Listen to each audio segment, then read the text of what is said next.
Voltamos! E hoje, gente, eu tenho a honra de receber o nosso primeiro médico aqui no nosso pod como convidado. Eu estou aqui com ele, que é cirurgião, médico cirurgião vascular. Ele é especialista em trombose, varizes e escleroterapia. Ele é o Dr. Renan Carvalho. Doutor, seja muito bem-vindo. É uma honra ter você aqui. E eu espero que a gente possa trazer muita informação para quem está de casa assistindo a gente. Boa noite, Maíla, né? Ayla. Chamava errado até alguns dias atrás. Boa noite a todos os espectadores. Prazer ter recebido esse convite, prazer estar aqui para a gente poder conversar um pouquinho sobre saúde vascular, desvendar às vezes alguns mitos e acrescentar alguma coisa de informativo para o pessoal aí que está assistindo. É isso. A gente, inclusive, o doutor tocou num tópico sensível aqui, viu? Vale ressaltar que é Maíla com acento. O Instagram ele não permite acento, tá? E não Maila. Então, para quem tá de casa aí que tem essa dúvida, já aproveita. Doutor, vamos lá. Você tá recentemente em Primavera, né? Menos de 3 anos. E você veio de Minas. Você se formou em Minas? Isso, eu sou mineiro, sou de Uberlândia, me formei em Minas. Na verdade, eu fiz minhas faculdades em Minas, eu sou biomédico, sou médico e fiz mestrado tudo em Minas. E depois que eu fui saindo um pouquinho mais, fiz cirurgia geral em Minas, depois fui para o interior de São Paulo, fui para Limeira para fazer a cirurgia vascular, e depois comecei a exercer a parte de vascular no Paraná. Meu E aí, Deus. do Paraná que eu vim para cá. Então, Eu não eu sei o que que pega. rodei um pouquinho. Eu não sei o que que pega mais, o fato de você ter rodado tanto ou o fato de você gostar tanto de estudar. Como que foi essa transição de biomédico? Transição assim, né? Porque muita coisa também, você fala assim, a transição de carreira de biomédico para médico. De início eu já me interessava bastante pela medicina. Quando fui fazer o vestibular, inclusive, quando tinha 16, 17 anos, prestei para medicina. Eu tenho um irmão gêmeo, nós passamos para medicina. E aí meu pai falou: Ó, não tem condição de pagar para dois, não. Então acabou que a gente transferiu o vestibular para biomedicina e fomos gostando do curso. Eu achei bastante interessante. Para quem não sabe, o biomédico ele atua principalmente na parte de análises clínicas, de exames laboratoriais, e convivendo com isso diariamente, eu trabalhei 8 anos como biomédico, eu fui sempre interessando bastante pela parte clínica. Fui fazer mestrado, né, logo depois que formei, e isso, o meu mestrado foi em sepsia hospitalar, então eu estava praticamente inserido dentro de um hospital já, e gradativamente eu falei: "Não, o que eu quero fazer é sair um pouquinho de trás da bancada e avaliar o paciente, ter uma outra visão, e não só fazer o exame". Tanto eu quanto meu irmão prestamos a prova de medicina, passamos, e aí como a gente era biomédico, a gente se virou e pagou e fez a faculdade. E aí depois cada um seguiu sua vida, né. Eu fui para cirurgia geral, meu irmão foi para ortopedia, aí que a gente finalmente separou. Deus, gente, primeiramente eu queria dizer para quem tá em casa que para mim o fato de alguém ser gêmeo é assim, uau! Eu sei basicamente o que tem por trás ali na parte científica, mas eu acho o máximo. E aí agora você me conta uma coisa que eu também não sabia, que é, vocês fizeram toda uma trajetória junto. E que legal, tanto a parte de bio... E quando vocês decidiram que vocês... Como que foi essa decisão? Vocês falaram assim, olha, quero ir...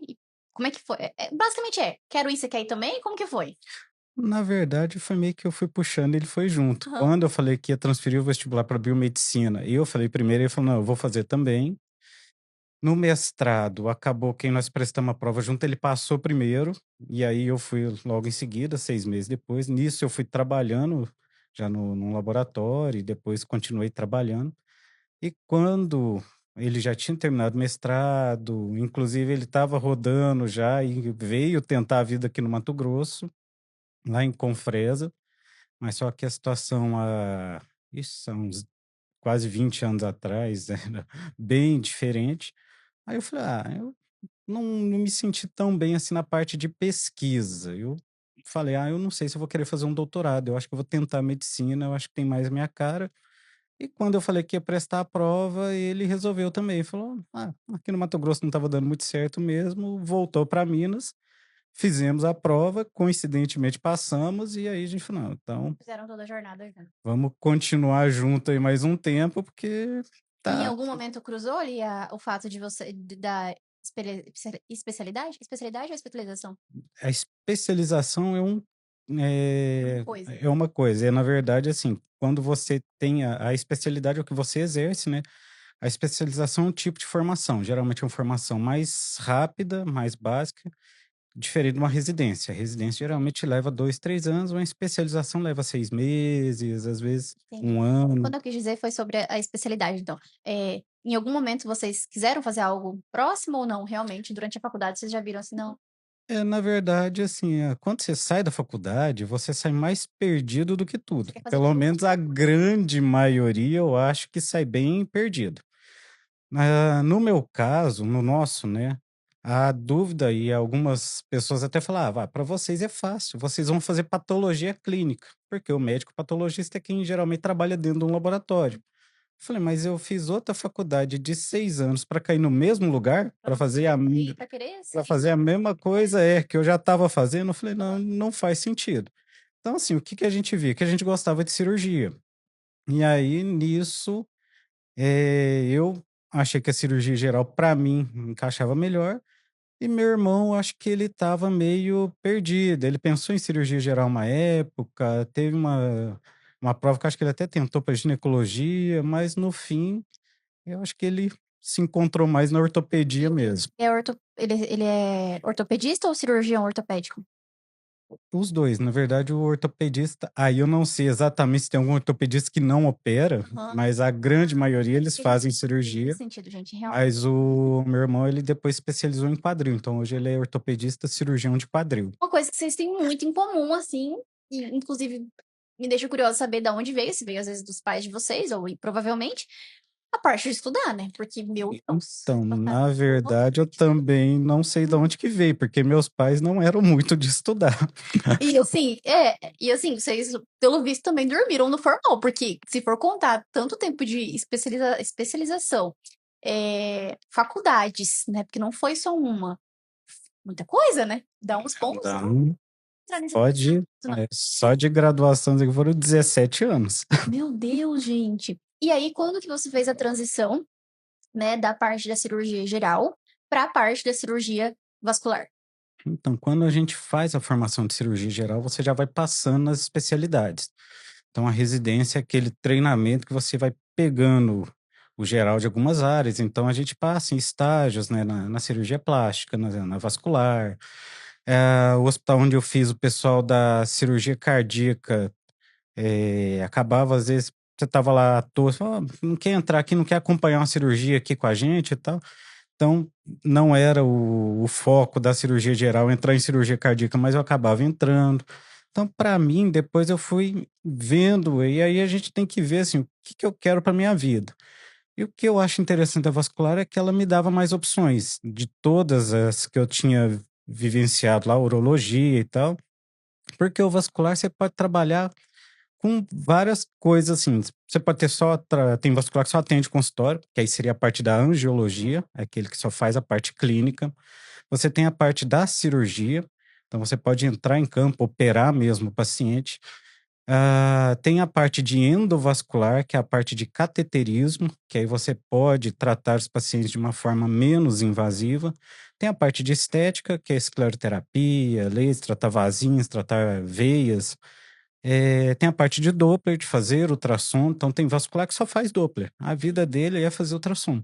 Então eu falei: "Pô, isso é interessante, porque vai chegar mais para o fim da vida, eu talvez não vou ter mais a destreza para operar, não vou ter mais a capacidade de ficar horas em pé operando". Então é uma área que, assim, ela é mais abrangente e você pode escolher o que que você vai fazer em suas diferentes fases da tua vida. Sim. Eu acho que a medicina em si, né, não, claro, não, obviamente tem áreas que são mais abrangentes, sim, é diferente, por exemplo, de um oncologista, né, que daí é mais direto, mas eu acho que é uma área bem abrangente. E de certa forma, daí também tem como que eu posso dizer? Se sentir bem, né, com aquilo, então acho que, de certa forma, você escolheu e foi escolhido também.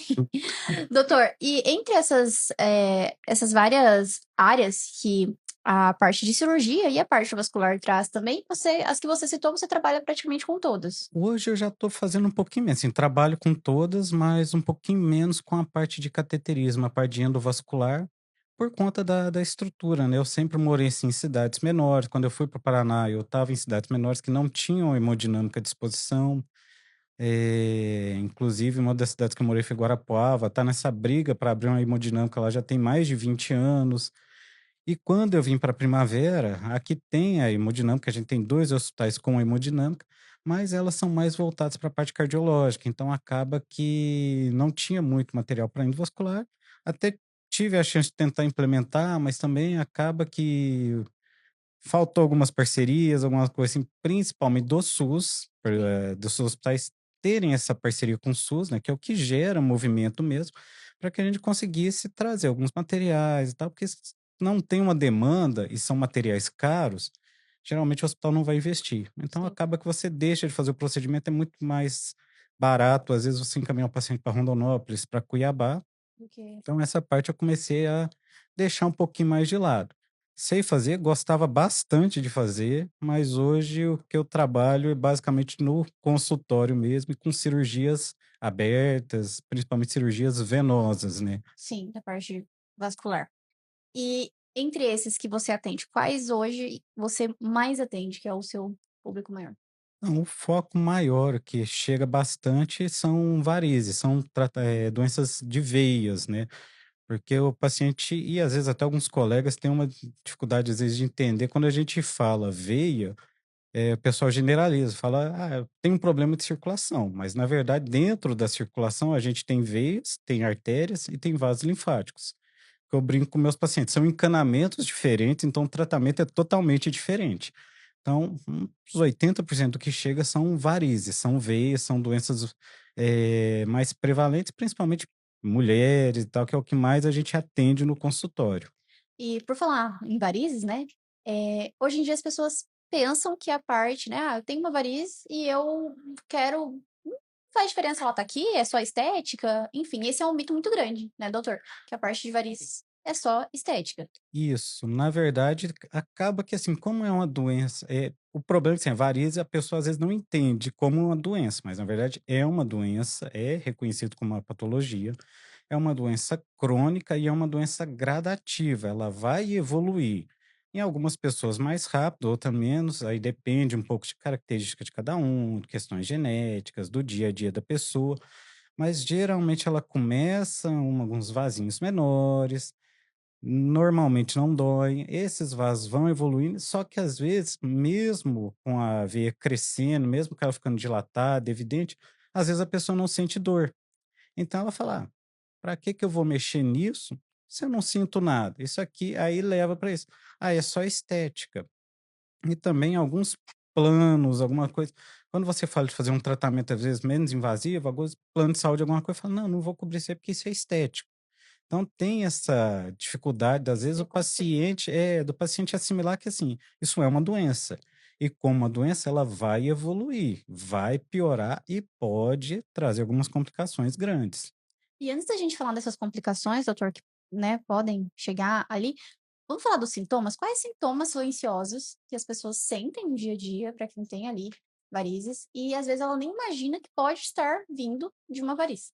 Isso. Os principais é peso nas pernas, né.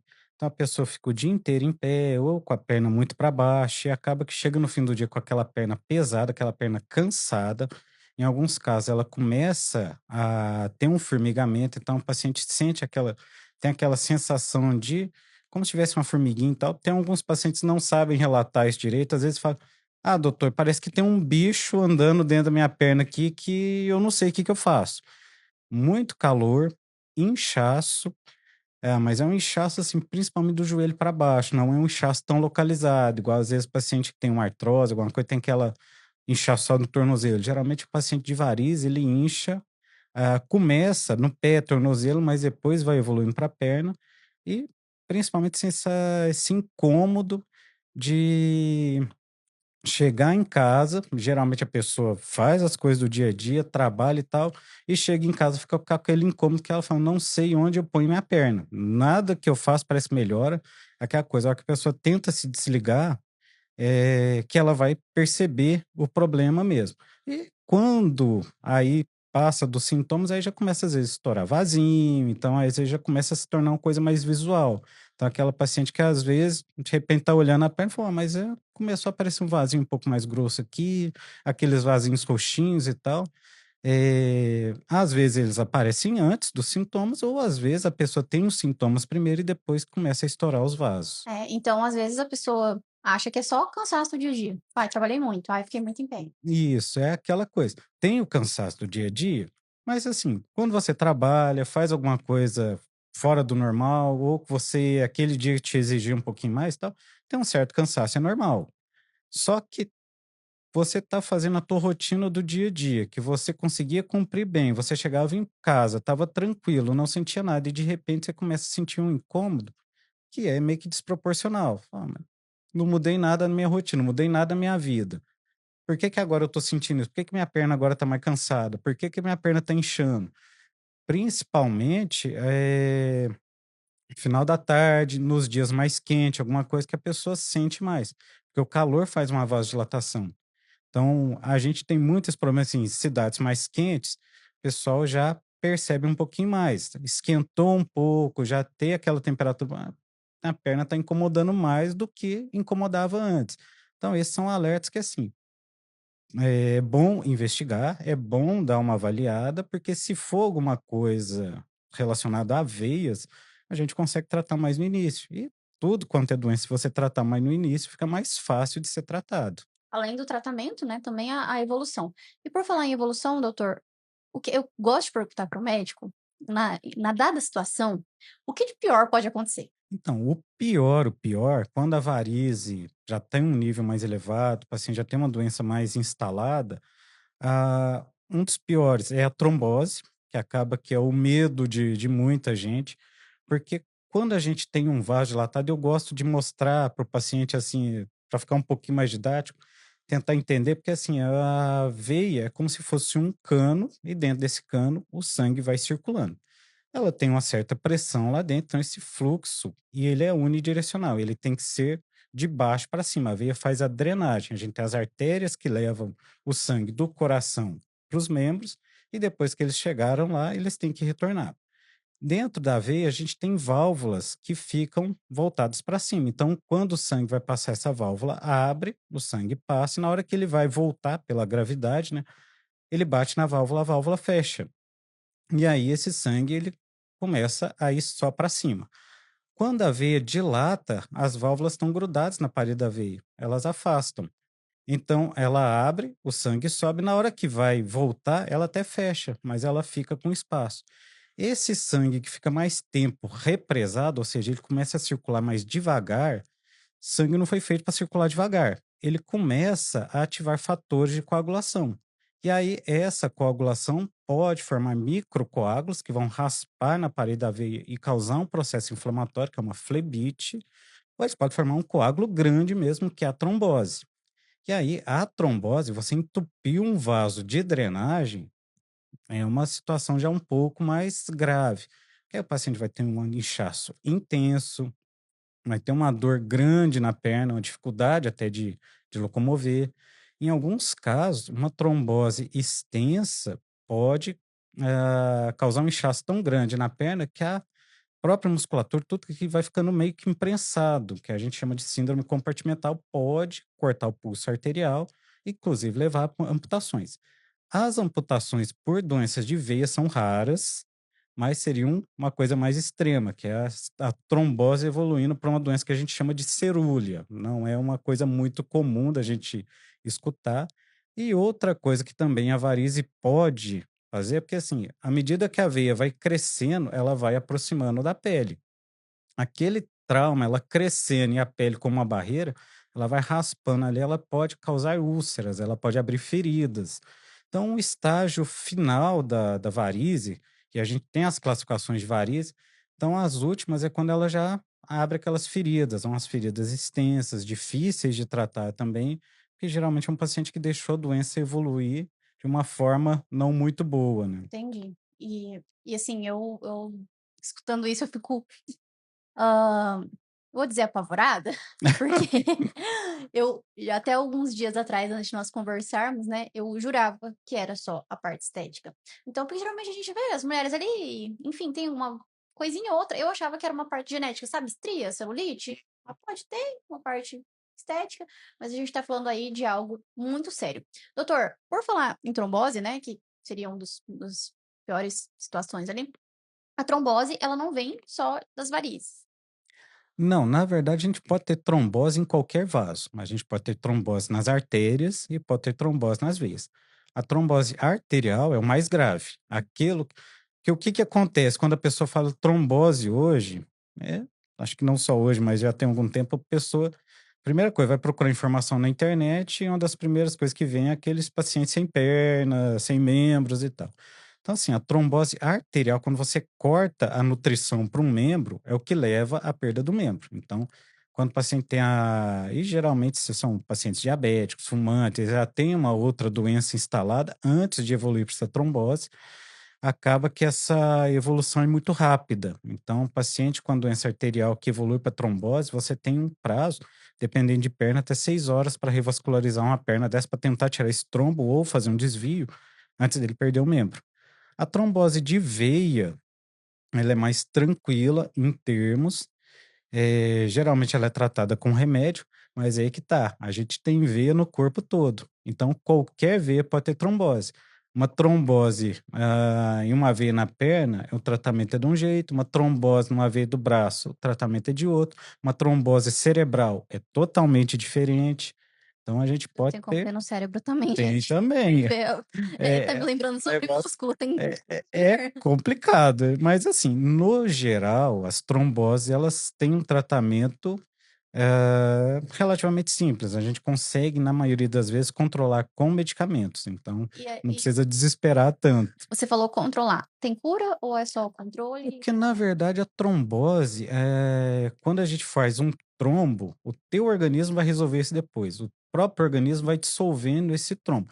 A gente tem medicamentos, em algumas situações específicas, você pode entrar com medicamentos trombolíticos, mas geralmente é em artéria, alguma coisa, que você vai injetar alguma coisa para destruir aquele trombo. O problema é que esse trombolítico ele age no corpo inteiro. E aí ele vai causar, às vezes, tem um risco grande de causar hemorragias, então tem que ser tudo controlado, o paciente tem que estar monitorizado, de preferência ter um acesso a uma UTI e tal. No geral, quando o paciente tem uma trombose de veia, o que que a gente faz? A gente dá um remédio para afinar o sangue, um anticoagulante, para que o sangue passe mais fácil onde está mais entupido ali. Então aquele trombo, com o tempo, ele vai fazendo algumas frestazinhas e tal, e o organismo e o sangue vai voltando a passar, e o próprio organismo vai destruindo esse coágulo depois. Geralmente de 3 a 6 meses. Então é uma coisa que, assim, no geral, o tratamento é mais para a gente melhorar um pouco o redor ali, porque o coágulo em si é o teu organismo que vai resolver. A gente não fica mexendo muito no coágulo não. Doutor, quando a gente fala em trombose, você mesmo falou que às vezes a gente fica muito assustado, e eu queria saber a relação que eu, desde muito nova, escutei, e as pessoas falam muitas coisas, eu quero saber a relação e se é mito, ou o que que é verdade, o que que é mito, sobre a relação entre trombose e anticoncepcional. Tem, na verdade, essa relação, porque assim, o anticoncepcional é um hormônio que você tá, ou de forma injetável, ou forma oral e tal, colocando para dentro do organismo. Esses hormônios, eles mudam a viscosidade do sangue. Então, o sangue tornando, em termos assim, mais grosso, né? Apesar eu não gosto muito de usar esse, porque o paciente sempre acha assim, eu tenho sangue grosso, mas na verdade isso é uma coisa que é difícil da gente medir. Mas altera essa viscosidade do sangue e o sangue tem uma tendência maior a coagular, porque por estar mais viscoso, a drenagem fica mais difícil. Só que antigamente, as doses de hormônio que era usado no anticoncepcional eram gigantescas. Hoje já reduziram bastante. Hoje eles já têm anticoncepcionais que fazem a função, ah, bem melhor até do que os anticoncepcionais antigos, com uma dose mínima de hormônios. Então, os anticoncepcionais modernos, eles já não têm tanto essa preocupação, eles praticamente não alteram essa viscosidade do sangue. Então, a questão da trombose já reduziu bastante com a relação anticoncepcional. É mais aqueles pacientes que às vezes usam aqueles ou em alguns casos específicos tem que usar aqueles mais antigos, né, mas hoje já praticamente não tem muito esse problema. Hoje em dia a gente tem anticoncepcionais, por exemplo, que é o que eu uso, que é só com progesterona. E aí teria um impacto. Não só, Tem só pela dosagem, mas o hormônio em si tem, ainda assim pode ter um impacto? Tem, mas é porque antes tu usava muito progesterona e estrogênio. Hum. Então, assim, combinava os 2 e aí ficava aquela bomba dentro do organismo. Então você vê, hoje já reduziu, já não usa mais estrogênio. Então, já melhorou bastante. Hoje tem um impacto, mas um impacto bem menos sentido, assim, bem não vou falar que é desprezível, mas é um impacto bem pequeno. Sim, entendi. Então eu não preciso ficar assustada. Não, É porque pode ficar é uma tranquilo. coisa que eu escuto até hoje. Meu Deus, mas vocês tomam anticoncepcional? Eu não tomaria, porque fulano teve trombose. E aí vale a gente ressaltar que eu imagino, né, doutor, que seja, claro, pode ter sido, né, isso, mas eu imagino que às vezes está ligado a uma série de fatores também, ou não? Geralmente sim, é que eu falei, geralmente o paciente tem outros problemas. Só que aí entra algumas questões também, porque tem paciente que a gente até brinca, se fala: "Ah, mas você tem algum", às vezes você pergunta para o paciente, né, principalmente pacientes mais idosos e tal, ou paciente que às vezes no interior não tinha muito acesso à saúde, assim: "Ah, tem algum problema de saúde?". "Não, não tenho". "Ah, então você fez teu check-up, tá tudo certinho, já foi no médico, assim, regularmente?". "Não, nunca fui, esse é o primeiro médico que eu venho". Então você fala: "Pô, é aquela coisa, só tem um problema quem É aquela procura, né". coisa, só tem problema Então, que vai no sim, médico. às vezes, muito provavelmente, o paciente tinha outras doenças já associadas, era um diabético, era fumante, tinha pressão alta, tinha doença de coração, tinha alguma outra coisa que ele não sabia, ou às vezes sabia e não tratava, e aí que evoluiu para trombose. Então não foi, tomou um anticoncepcional. Geralmente era aquela paciente obesa, diabética, sedentária, então aquele paciente não faz exercício e tal. Tem N fatores de risco, e aí o coitado do anticoncepcional que levou a culpa. Levou a culpa, entendi. E quando a gente fala, doutor, tanto das varizes, né, quanto da trombose, a gente está falando de algo genético ou algo que a gente faz no dia a dia que poderia ser evitado? Principalmente as varizes, né, que nesse caso que a gente falou, é o início de tudo ali, e depois pode evoluir para uma trombose, que igual a gente não está falando da arterial, que já seria o último caso ali, mas na parte das varizes, tem algo que as pessoas fazem e que imaginam que podem. Tem, na verdade, sim, a trombose, tanto a trombose quanto a varize, elas têm componente genético, né, mas a parte da varize principalmente, né, ficar muito tempo com a perna para baixo, na verdade, sim, a evolução do ser humano nos levou a ficar sempre com a perna para baixo. Então isso é uma coisa que não tem muito como a gente mudar. Como a gente caminha sobre 2 pernas,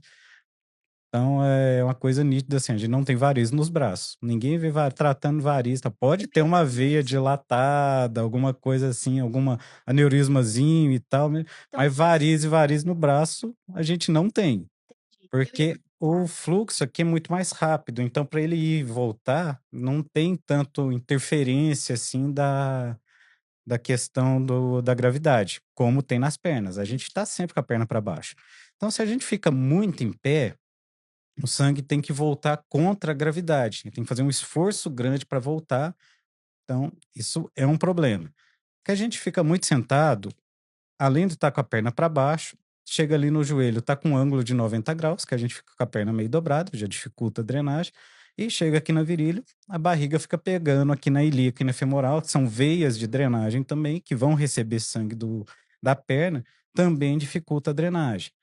A parte de sedentarismo, a gente acaba que não faz, às vezes, pela correria do dia a dia ou questões de, às vezes, de hábito da pessoa, falta de exercício. A falta de exercício leva a gente a uma atrofia muscular e a gente precisa de músculos mais rígidos para fazer essa pressão na veia e ajudar a veia a bombear o sangue, principalmente o músculo da perna, a panturrilha, né, a batata da perna.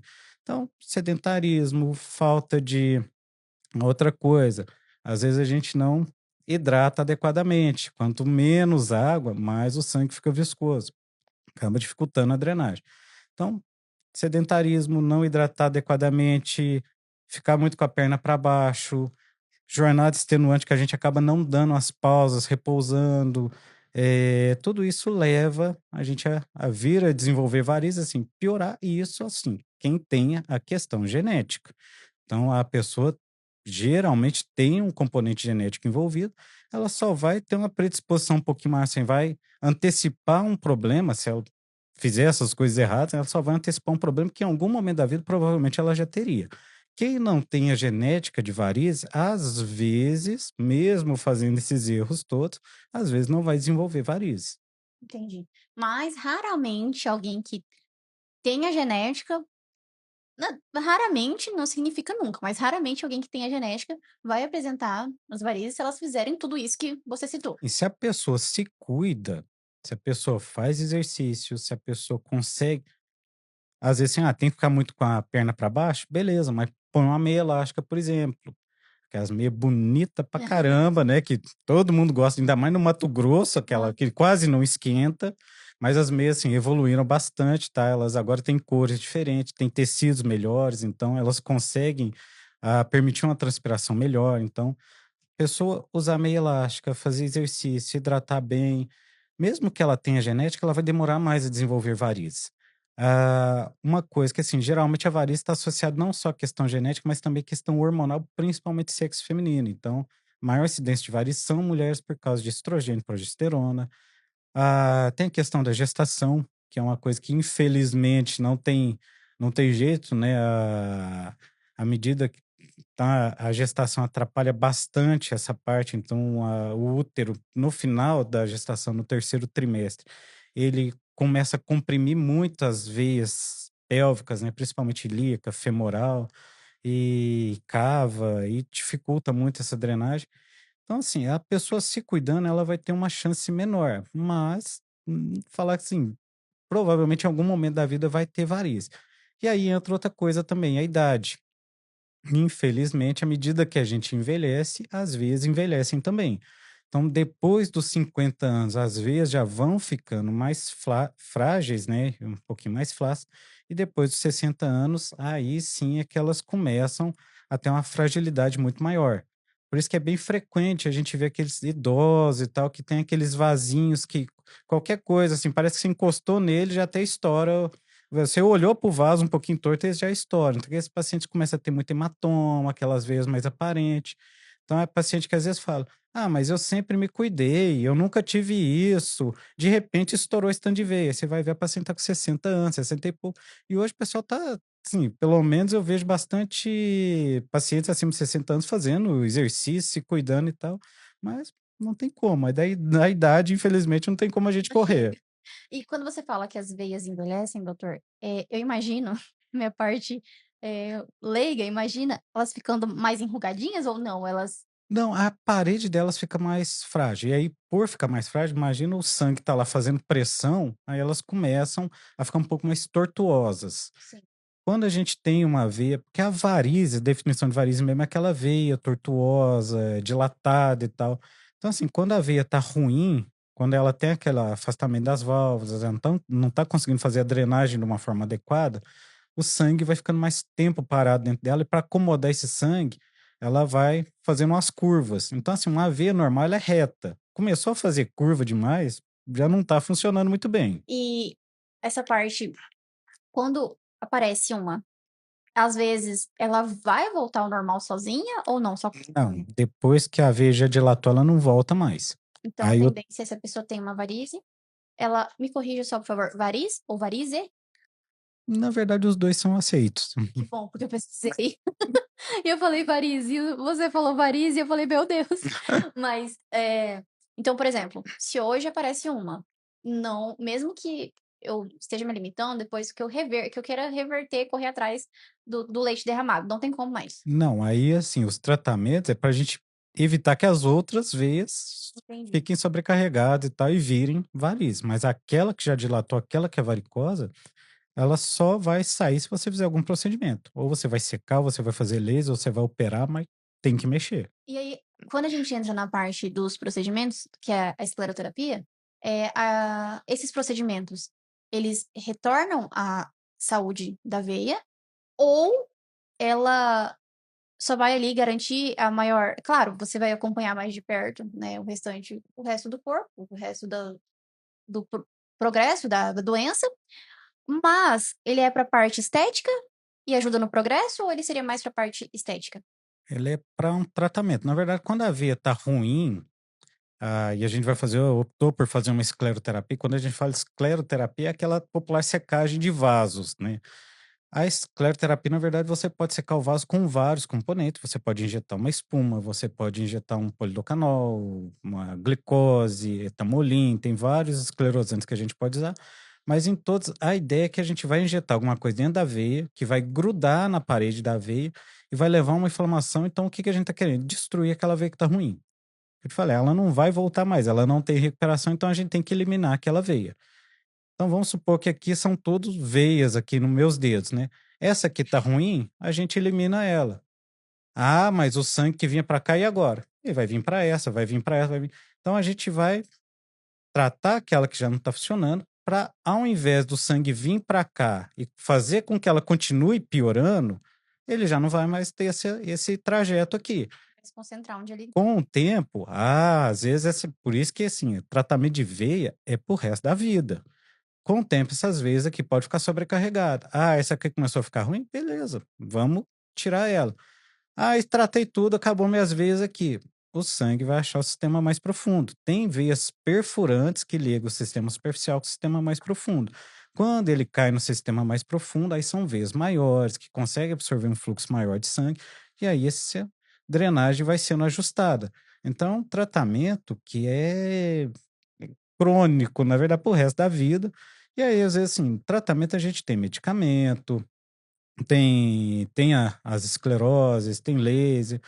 Então não é uma coisa assim, uma receita de bolo. Na verdade, cada paciente é de um jeito, cada organismo responde de um jeito, e de acordo com o que vai tendo a resposta do organismo, a gente vai indo ou para um lado ou para o outro. uma pergunta, tem como nascer veias novas? Geralmente, assim, elas são desenvolvidas no período embrionário, então ela não vai nascer veias novas. A gente acaba que, para artéria, sim, a artéria ela consegue fazer uma neovascularização. Pacientes que têm uma oclusão, principalmente paciente idoso, que fuma, diabético e tal, como é aquela parte de nutrição, ela tem um peso maior, então o paciente começa a ter uma obstrução arterial, gradativamente vão se formando numa cadeia de arteríolas em volta para fazer esse desvio do sangue. Da veia já é mais difícil. Uma ou outra, geralmente, assim, elas acabam dilatando um pouco mais para compensar aquela que já não está funcionando muito bem. Mas surgirem veias novas, não. Ou, às vezes, o sangue vai sendo impulsionado por os linfáticos. E aí os vasos linfáticos são outro tipo de sistema de drenagem que a gente tem. Mas a veia, assim, elas não surgem novas assim, não. É porque ela não Entendo. cresce assim, é porque, na verdade, algumas pode ficar mais aparente. Aí pode falar: "Ah, mas eu não tinha essa veia". Não, na verdade você tinha. Ela não era tão grossa, ela não era tão exteriorizada. Depois de um tempo ela pode ter ficado, mas não que ela E nasceu, brotou do nada e ali. por falar nessa parte, né, que ela ficou mais grossa, mas a gente pode entrar no assunto também, doutor, de esteroides anabolizantes. Geralmente as pessoas que usam, o corpo tende a secar um pouco mais, e aí as veias às vezes ficam mais aparentes. E por quê? Como Então, que eu explico às vezes para o paciente, imagina que assim, a veia, a gente tem veias mais superficiais, só que a gente tem veias um pouquinho mais profundas, né? E aqui, vamos supor que aqui é um músculo, uma perna, alguma coisa, e tem essa camada de gordura. Quando a pessoa toma anabolizante, alguma coisa, geralmente é a pessoa que faz academia, então, sim, faz exercício então físico. faz exercício físico mais intenso, então ele diminui essa capa de gordura, então, consequentemente, essa veia que estava lá no fundo, ela vai começar a aparecer um pouquinho mais, porque já tinha uma veia superficial aqui, vai ter uma outra aqui aparecendo mais. E geralmente aquela pessoa que ela, por forçar muito o músculo, assim, ele precisa ter uma nutrição grande ali para crescer. Então, o sangue vai chegar pela artéria e tem que voltar para algum lugar. Então, ele vai gradativamente dilatando aquela veia. É o que eu falo para os pacientes, né? Até paciente que assim, eu falo, ó, toma cuidado, tal, porque tem paciente que às vezes pega pesado no exercício e depois fica com aquela veia que eu brinco que é a veia de marombeiro. Nem sempre a veia de marombeiro, aquela veia toda dilatada, ela tá ruim, tá? Às vezes é uma veia que tá competente, ela só tá dilatada. O que a gente precisa avaliar é se ela tá tendo refluxo, se ela tá tendo uma válvula que não tá funcionando.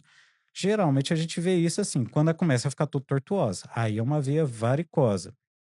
Então, veias dilatadas, paciente que faz exercício e tal, não necessariamente ela tá ruim, mas mostra que, assim, a camada de gordura dele às vezes ficou um pouquinho menor, então a veia ficou mais aparente. E essa veia, por ter um fluxo sanguíneo maior e pelo uso do anabolizante também alterar essa viscosidade do sangue, igual se fosse um anticoncepcional, tem proporções diferentes, mas assim, também aumenta muito a viscosidade do sangue, isso pode causar uma trombose. Então, a questão de anabolizante, falta de cuidado, e geralmente quem usa anabolizante também usa alguns suplementos, alguma coisa que tudo isso vai virar alguns cristais que vão se depositar em alguns filtros que a gente tem no organismo. Então, a pessoa aumenta o risco de trombose, aumenta o risco de ter, às vezes, lesão renal, algumas veias menores, né?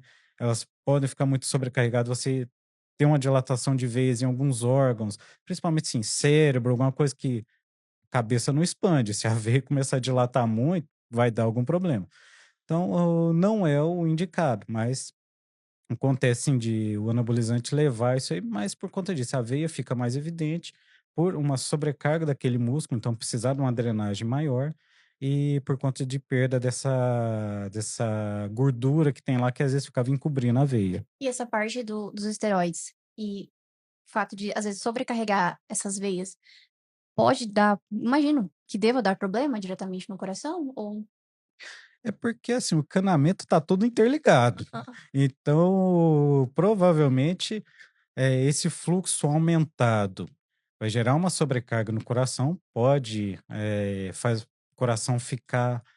Quando a gente começa a forçar muito o coração, geralmente, assim, o coração é um músculo. E como um músculo, ele também vai hipertrofiar, ele também vai ficar mais desenvolvido. Só que o músculo cardíaco hipertrofiando nem sempre é uma boa. Ele vai encher menos de sangue, porque ele vai estar muito musculoso, então vai entrar menos sangue dentro da câmara cardíaca. Vai bombear menos, ele vai ter que forçar mais, vai ter que trabalhar mais para conseguir mandar esse sangue circular pelo organismo. Então, aí, esse excesso de trabalho do coração, ele vai cansando. Pode dar alguma arritmia, pode, e aí, em pacientes novos, e aí esse que é o problema, que é o que eu falei, a artéria surgem novas, né? À medida que tem uma doença crônica, que o paciente vai tendo um entupimento arterial mais prolongado e tal, vai criando uma nova vascularização. Paciente que é mais jovem, que está sobrecarregando o coração, ele geralmente ele não tem essa neovascularização.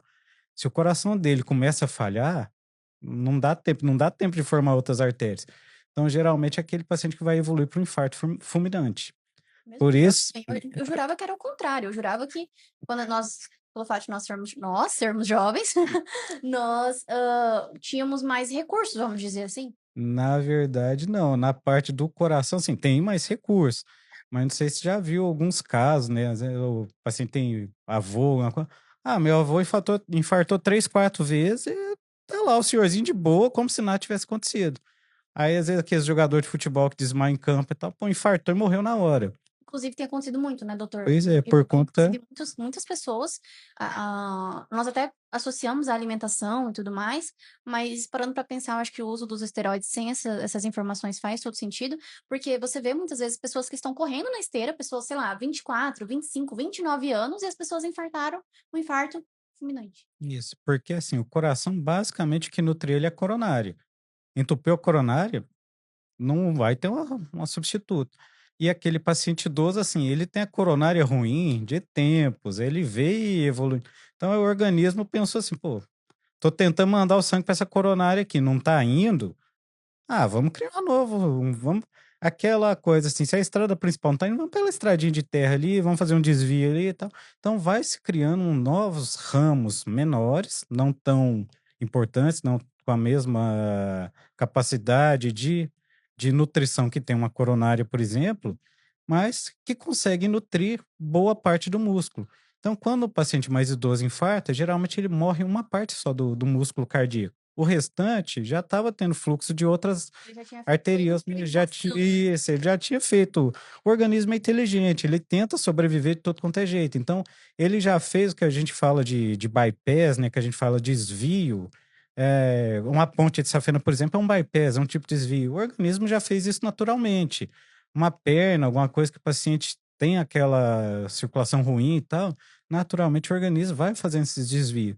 Agora, do jovem não deu tempo de fazer desvio, não. Do jovem Do jovem, simplesmente assim, decidiu colocar ou é coronária ou é 50 nada. caminhões pra atravessar naquela estrada no mesmo Isso. dia, deu engarrafamento e E lascou-se. lascou. E aí o músculo todo estava sendo nutrido só pelaquela estrada, aí dá ruim. Dá ruim.